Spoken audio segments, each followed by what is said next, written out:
Hello friends, welcome back to Gautami Shekhar official. మేమైతే Gunjawada water ఫాల్స్కి trip వెళ్ళాం కదా. అన్నీ ఆల్రెడీ మీరు మినీ వ్లాగ్స్లో చూసే ఉంటారు. సో ఇది అయితే ఫుల్ లెంత్ వ్లాగ్ అనమాట. మా ట్రిప్ అంతా ఎలా అయిందో చూసేయండి.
దయచేసి గవర్నమెంట్ ఈ ప్లేస్ని బాగా డెవలప్ చేయాలి అని మనస్ఫూర్తిగా కోరుకుంటున్నాం. Pawan Kalyan sir request you పక్కాగా మీకు రోడ్స్ అనేవి ఇస్తే చాలా సూపర్గా ఉంటుంది.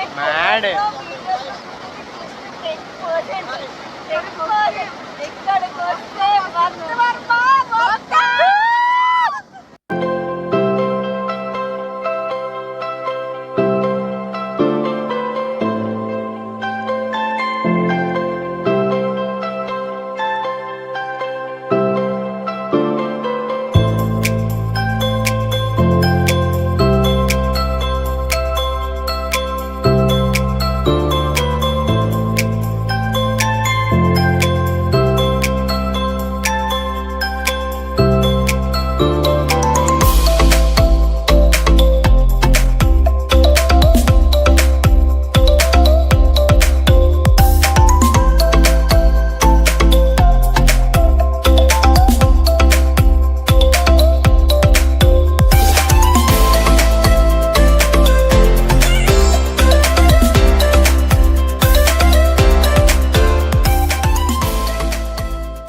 చూసారు కదా మా ట్రిప్ ఎంత బాగా అయిందో, ఎంత ఎంజాయ్ చేసామో. యాక్చువల్గా చెప్పాలి అంటే గుంజివాడ వాటర్ ఫాల్స్ అనేది లైఫ్ టైం ఎక్స్పీరియన్స్ అనమాట. ఒక్కసారైనా ఎక్స్పీరియన్స్ చేయాలి లైఫ్లో. బట్ రోడ్స్ అయితే అస్సలు బాగాలేదు, మీరు చూసే ఉంటారు మా వీడియోస్లో. కానీ యాక్చువల్గా మాకు అక్కడ లోకల్ పర్సన్స్ ఏం చెప్పారు అంటే లైక్ జాన్ లోపు రోడ్స్ అవి వేసేస్తారు డైరెక్ట్గా వాటర్ ఫాల్స్ దగ్గరికి. సో అందరూ వెళ్ళడానికి ఈజీగా ఉంటుంది అని చెప్పారు. ఎవరైనా వెళ్ళాలి అనుకుంటే వెళ్ళండి, లేదు మాకు ఇంతే అడ్వెంచర్గా చేసి వెళ్ళాలి అని ఉంది అంటే మాత్రం ఇప్పుడు తప్పకుండా వెళ్ళి చూడండి. అందరూ చాలా ఎంజాయ్ చేశారు, అది మాత్రం పక్కా. Thank you for watching the video. Stay tune to Gautami Shekhar official. See in the next vlog. Bye.